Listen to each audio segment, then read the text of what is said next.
j'ai pas grand-chose à dire. Hein. On ne s'est pas concerté, donc on ne peut pas avoir les mêmes choses. Non, parce qu'on se parle plus.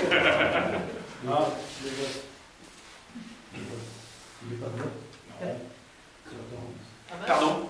C'est un discours. Ah, ça c'est un discours, ça c'est le discours que je fais habituellement. J'écris toujours quelques lignes. L'année dernière, c'était sur les porte-drapeaux. Hein. Voilà, Excellent. il y a toujours quelque chose. Ouais. Bon, bah, je vais essayer de faire pour le moment. Alors, bon, bah, cher président, toi aussi, hein, cher président, administrateur national, ça me gêne. Pourquoi? D'autres m'appellent par leur prénom, c'est ceux qui ne m'aiment pas. C'est tant mieux. Ils disent Monsieur Bell. Cher Lucien Guibel, cher président, et puis là j'ajouterai effectivement un mot un peu plus fort et très brave porte-drapeau. Voilà, parce que je trouve que même si je les titille de temps en temps, je les remercie et je pense que nous formons effectivement là aussi une grande famille. Alors nous voici rassemblés, pas pour entendre de longs discours. C'est vrai que ça lasse et c'est pénible. Vous en avez malheureusement l'habitude. Mais pour avoir une discussion, on va essayer, mettre des avis, des idées, et puis voir une conception sur l'avenir de l'UNC. C'est cela ma priorité pour cette année. Déjà se profile un grand rendez-vous, celui du centenaire, de la fin de la Première Guerre mondiale, mais surtout nous concernant celui de l'UNC, cher UNC que nous aimons. On ne s'est pas copié, mais... Alors son passé, son présent est bien connu de vous tous. Car après la création de notre association par nos grands-pères, suivis par nos pères, nous avons suivi leur exemple. Et maintenant, la mission que nous a confiée le Père Brottier, comme je l'ai déjà dit, nous a ouvert une porte, et puis nous ne l'avons encore jamais refermée. Le futur, avec la venue nombreuse des soldats de France, nous semblait avoir une relève sûre. Nous ne nous sommes pas trompés, car beaucoup ont pris les commandes de sections, de départements, certains accédant dans le conseil d'administration du National. Ils n'avaient pas connu la guerre, mais leur force c'était de s'investir pour faire respecter les droits des anciens combattants sans attendre aucun retour et qu'ils en soient vivement en remerciés. On en a un exemple frappant ici.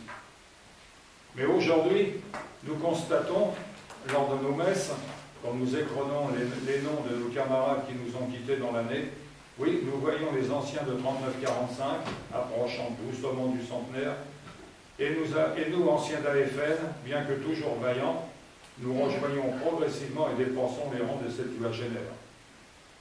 Alors me direz-vous, que veux-tu nous dire en évoquant le futur?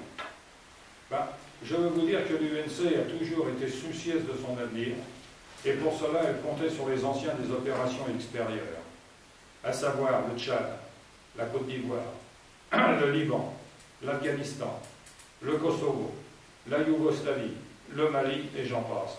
Oui, on comptait sur eux. Mais nous n'avons pas notre vécu, me répondait-il. Alors faut-il avoir fait une guerre pour avoir un vécu, ou pour prendre le flambeau du témoignage et du devoir de mémoire?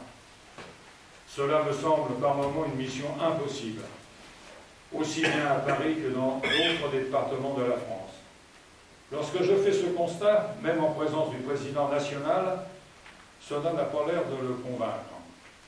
Et pour lui, les OPEX sont bien présents et en nombre. Mais moi, je suis comme le Sir Ham. Je ne vois rien venir. Je désespère pas quand même. Je vous dirais que se profile un grand rendez-vous, celui du centenaire, donc du national, avait déjà... excusez-moi. Le national avait déjà souhaité que l'anniversaire de l'UNC puisse être célébré à Paris avec les départements limitrophes.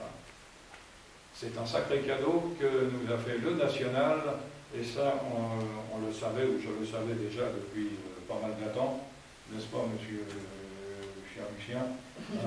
Ça fait déjà un peu plus de 2 ans que Paris avait été cité pour former effectivement en 18. C'est pas aujourd'hui, mais c'est demain. Hein. Donc cette cérémonie du centenaire. Hein. On a notre ami Dominique Boyer qui en est le responsable. Pour ce faire, il faudra des volontaires. une petite dizaine par département, à peu près. S'il y a des volontaires, j'en serais très heureux, et puis faites-moi signe en ce qui me concerne. Sincèrement, je n'étais pas tellement chaud, mais un ordre est un ordre. Alors on y va, que cela soit ou non, ou moi, ou mon successeur. En attendant, le 26 mars, je vous rappelle que nous souhaitons nous retrouver dans le 10e arrondissement pour notre congrès départemental. En ce qui nous concerne, nous continuerons donc cette mission jusqu'à notre disparition complète. Alors je compte sur vous pour que notre grande famille puisse encore connaître de très belles années. Et n'oubliez pas une chose, notre devise, servir et non se servir. Je vous remercie.